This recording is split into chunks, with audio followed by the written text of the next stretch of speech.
দাঁড়াও শশী, দাঁড়াও দাঁড়াও। কি হচ্ছে এটা? কি এটা? এটা কি ধরনের অভদ্রতামি? তোমার কি মাথা খারাপ হয়ে গেছে? তুমি আমার দিদিকে বাড়ি থেকে বের করে দিচ্ছ, জানলে মা কতটা দুঃখ পাবেন তুমি জানো? তাই নাকি ডায়না?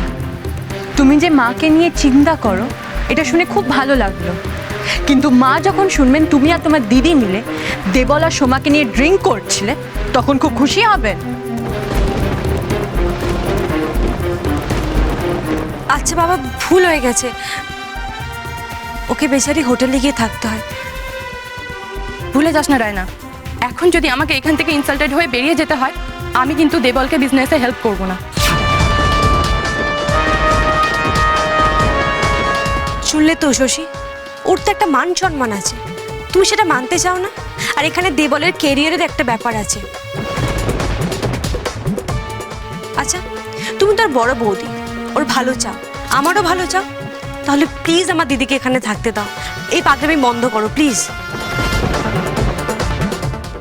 ব্যবসার উন্নতি সে তো খুব ভালো কথা, কিন্তু ফটোকপির দোকানের সাথে এলির কাজের কি সম্পর্ক?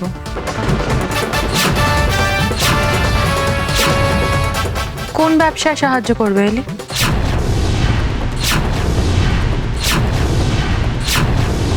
তুমি খুব ভালো করে জানো ডায়না, দেবল আমার কাছে বরাবরই গন্ডগোলের। আমি কিছু প্রমাণ করতে পারিনি, মায়ের মুখের দিকে তাকিয়ে আমি চুপ করে আছি।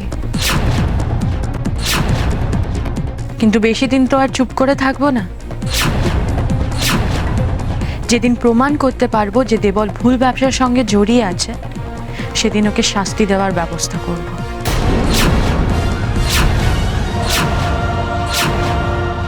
এলিকেও খুব একটা সুবিধার মনে হয় না। ওকে যে সন্দেহ হয় সেটা তো আড়াল করার মতন কিছু নেই। ব্যাপারটা এখন আরো জটিল হয়ে উঠেছে। দুজন গন্ডগোলের লোক একসঙ্গে যে ভালো কাজ করবে সেটা তো মনে হয় না। আইন ভাঙা নিশ্চয়ই কোনো নতুন খেলায় মেতে উঠেছো তোমরা। দেখেছো রায়না, দেখেছো বড় বৌদি কি বললো? আবার সন্দেহ, আবার সেই একই কথা। না না, তুমি একটা কাজ করো, তুমি না এলিকে আর আটকেও না, ওকে যেতে দাও। আমি বলি কি শশী, এসব পুরনো প্রসঙ্গ আর তুলো না। তোমার তো ড্রিঙ্ক করা নিয়ে প্রবলেম, আমি সবারই ক্ষমা চাইছি, মানছি আমাদের ভুল হয়ে গেছে, প্লিজ ক্ষমা করে দাও। ও বাবা, বৌদি এই ডাইনি বুড়িকে একদম বিশ্বাস করো না। এখন বিপদে পড়েছে বলে না ক্ষমা চাইছে, বুঝলে তো? পাল্টি খেয়ে গেছে। ওর এই দিদি আছে না, আবার বদমাইশি শুরু করবে। এদেরকে বিশ্বাস করো না, এই মহিলা একদম ওই কুকুরের লেজ, কোনোদিন সোজা হবে না। আমি জানি অনেক সুযোগ দেওয়া হয়ে গেছে ওদের, বারবার এক কাজ চলতে পারে না। তাছাড়া মা এখন নেই, যতক্ষণ না মা ফিরছেন সংসার আমাকে দেখতে বলে গেছেন। আমাকে কঠিন হতে হবে ডায়না, আমার কিচ্ছু করার নেই। কিন্তু তাই বলে বড় বৌদি তুমি আমাদের গেস্টকে বার করে দেবে? আমরা না জয়েন্ট ফ্যামিলিতে থাকি, আমাদের সুখ দুঃখ সম্মানের কথা একবারও ভাবলে না? বাহ, জয়েন্ট ফ্যামিলির মূল্যবোধ কেন দেবল? তোমরা তো জয়েন্ট ফ্যামিলির মূল্যবোধকে অস্বীকার করে নিজেরা ভালো থাকবে বলে ফ্ল্যাট কিনেছো। হঠাৎ আজ ভূতের মুখে রাম নামের মতন কথা কি করে বেরোচ্ছে? ঠিকই বলেছো বৌদি, ওটাকে ভূতের মুখে রাম নামই বলে। আমাদের দেবল তো ভূত কি না, যত কাণ্ড কারখানা সব তার অন্ধকারে। আর ওই ফ্ল্যাটের কথা বলছো না, বাবু যাবে কি করে? সে ফ্ল্যাটের ওই চাবি তো এখনো হাতে পায়নি। যেদিন পাবে না, এই যে এইসব কি ফ্যামিলি জয়েন্ট, এগুলো সব ভুলে টুলে পকার পার হয়ে যাবে সবাই। What is this Diana? এসব কি হচ্ছে আমি তো কিছুই বুঝতে পারছি না। এই তোর আমার বোন আর বোনের হাজবেন্ড, এই তোর হাজবেন্ডের জন্য আমি এত কিছু ভাবছিলাম।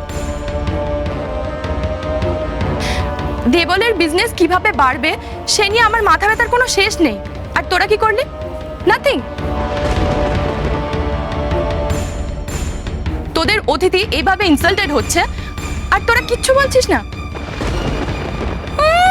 এলেন আমার অতিথি, এরকম অতিথিকে না মাথা থেকে ল্যাজ অব্দি পেদালে তবে শান্তি হয়।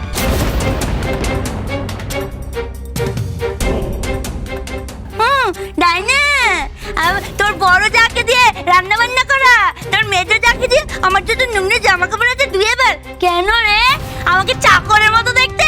চাকর পেয়েছিস আমাকে তোর? থাক কাকুলি, ওর সাথে আর কথা বলো না। যে নিজে অতিথি হয়ে অতিথির মর্যাদা দিতে পারে না, তার সাথে কথা বলাই ভুল। অবশ্য ভুল আমাদেরই, আমরাই ওকে বিশ্বাস করেছিলাম। সেই বিশ্বাসের দাম ও দিতে পারিনি, সেটা ওর দোষ, আমাদের বিশ্বাসের নয়। তাহলে এই বাস্কটার কি করব? বাইরে ছুঁড়ে ফেলে দিই? ওই বলো না, ওই কি না থাকবে বাস আর না থাকবে বাস্ক। আশ্চর্য, এলি এত কসমেটিক্স আনলো কিভাবে? এতগুলো কসমেটিক্স এখানে রাখা তো ঠিক না। বিদেশ থেকে মাল নিয়ে এসে বেআইনিভাবে এদেশের বাজারে বিক্রি করছে, বাজার ক্যাপচার করছে। একজন উগ্র আধুনিকা বিদেশ থেকে আসা মহিলা এই র্যাকেটের টপ বস। খবর আছে উনি কলকাতায় বা তার আশেপাশে কোথাও একটা শেল্টার নিয়েছেন। ও বাদি, কি করব? বাস্কটাকে ফেলে দেবো?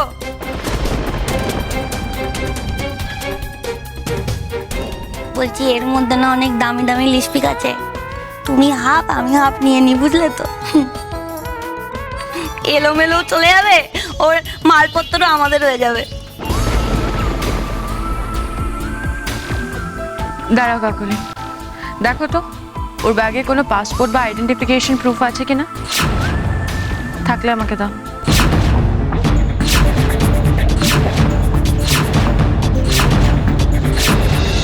কি ইন্ডিপেন্ডেন্ট কি বলছো? সাজার জিনিস চোখে দেয় না, ঠোঁটে? না কাকুলি, ওর ব্যাগে কোনো পরিচয়পত্র থাকলে আমাকে দাও তো, ওই পাসপোর্ট বা আইডেন্টিফিকেশন প্রুফ কিছু একটা থাকলে দাও। হ্যাঁ, সেটা বলো। আরে এইসব আবার কেন? আমার আইডেন্টিফিকেশন নিয়ে আবার কিসের কনফিউশন উষুছি? আছে এলি, অনেক কনফিউশন আছে। তোমার পরিচয় নিয়ে আমার মনে বেশ কনফিউশন আছে, সেটা তো মেটা দরকার।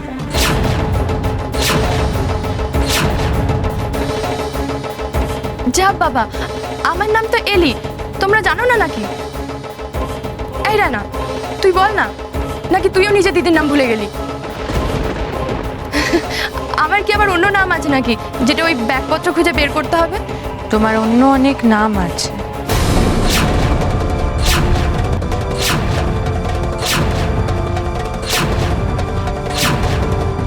সেটা কি আমি একবারও বলেছি?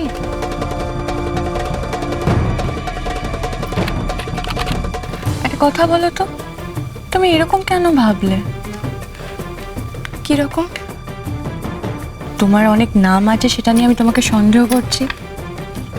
এটা নিছক সন্দেহ নাকি সত্যি তোমার অনেক নাম আছে? আরে না না, আমার কেন অনেক নাম থাকবে? আমার তো একটাই নাম, এলি। অ্যাকচুয়ালি পাসপোর্ট বা আইডেন্টিটি প্রুফে তো এইসবই দেখে, তাই আমি ভাবলাম তুমিও। বেশ, আমিও না হয় তাই দেখবো। বদ্দি, এটা দেখো, ওই যে কি যেন বলে, পাসপোর্ট, ওইটা না?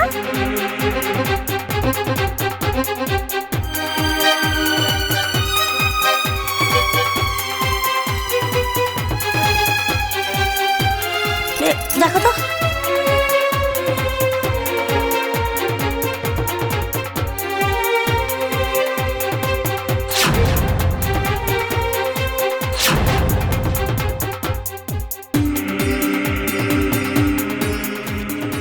ছোটা,